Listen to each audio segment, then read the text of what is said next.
Ang isa pang teknolohiya namin dito sa crop protection cluster ay yung pagpaparami ng trichogramma. So ano yung trichogramma? Ang trichogramma ay napakaliit na putakte. Ang size niya ay 0.5 hanggang 1 mm lang. So napakaliit. At ang kanyang inaatake ay yung itlog ng mga insekto. So sa trichogramma, bali ganito yung mangyayari. Iitlogan niya yung itlog ng peste. So sa loob ng isang araw, yung kanyang itlog ay mamimisa. At unti-unting kakainin ng uod ng trichogramma yung itlog ng corn borer na peste. So iikot yan dyan, tapos yung itlog ng trichogramma ay mangingitim. Ibig sabihin, pag itim na yung itlog ng trichogramma, pupa na yung sa trichogramma. So pag pupa na siya, patay na yung itlog ng corn borer na peste. And then pagkaraan lang ng ilang araw, lalabas na dun sa itlog ng corn borer yung trichogramma. So lilipad na ganyan at muli maghahanap siya ng itlog ng peste na kanyang iitlogan o atakihin. So ang trichogramma ay napakaganda dahil itlog pa lang yung peste ay makokontrol na niya. So hindi na siya makakarating doon sa stage na mangangain ng halaman. May iba't ibang species tayo ng trichogramma.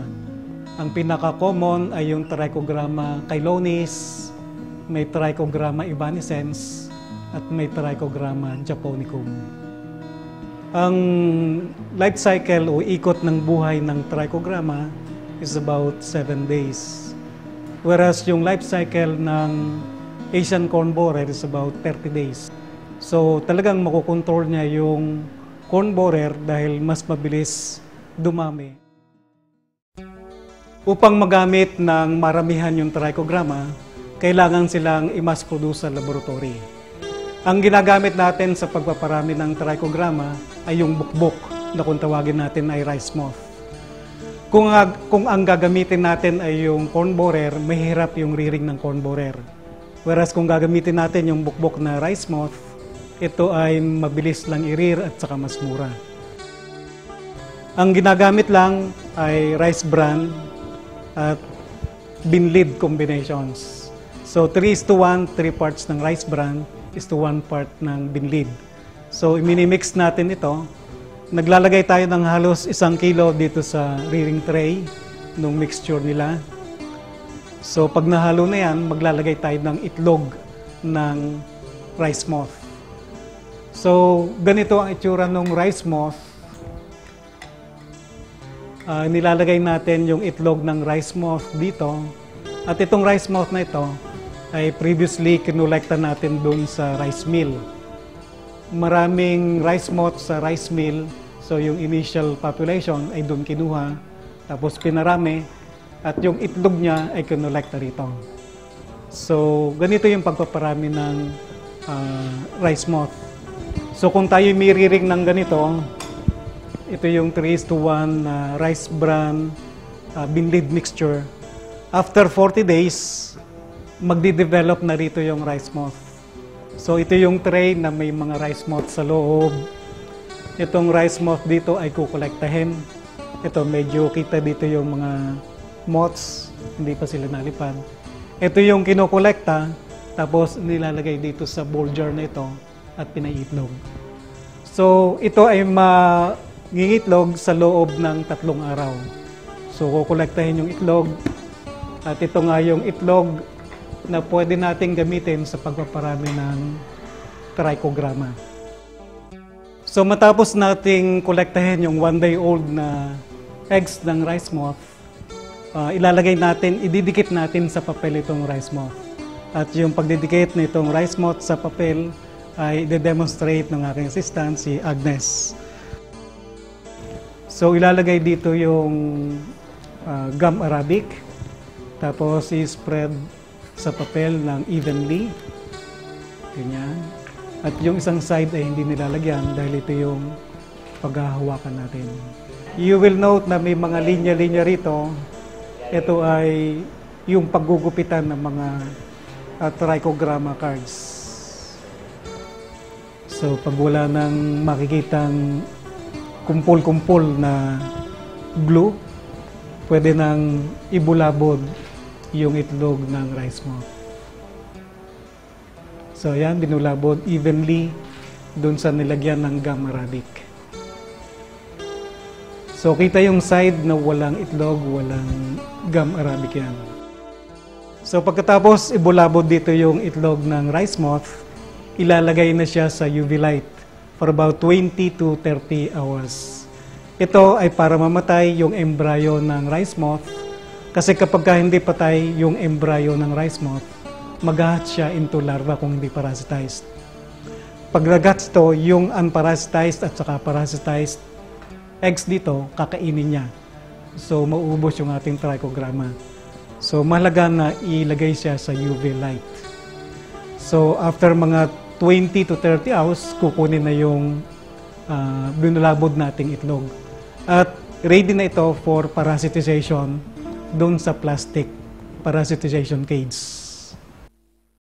So, ang susunod na step dito ay ilalagay na ni Agnes dito sa loob ng plastic tray na ito yung dalawang bagong itlog ng rice moth.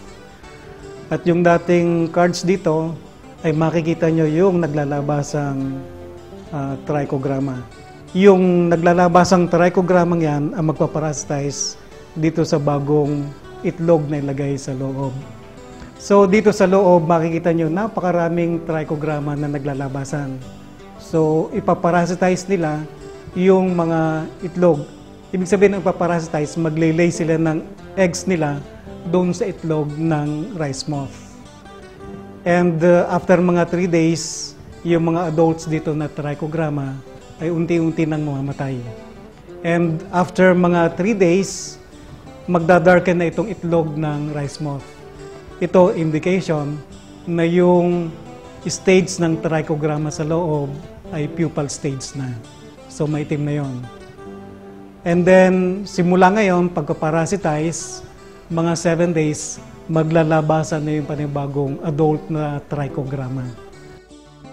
So sa day 6, bali 1 day before mag-emerge yung trichogramma, so katulad nito, nangitim na yung itlog ng rice moth.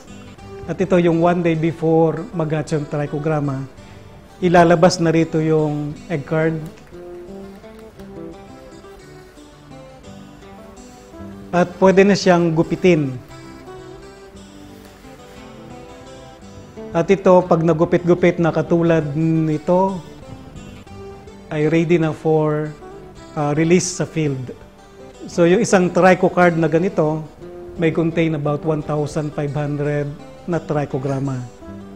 So ibig sabihin yun yung mga adults na lilipad dun sa field para magparasitize dun sa itlog ng mga peste. Ang trichogramma ay nire-release sa field twice. So yung unang release is about mga 25 days after planting.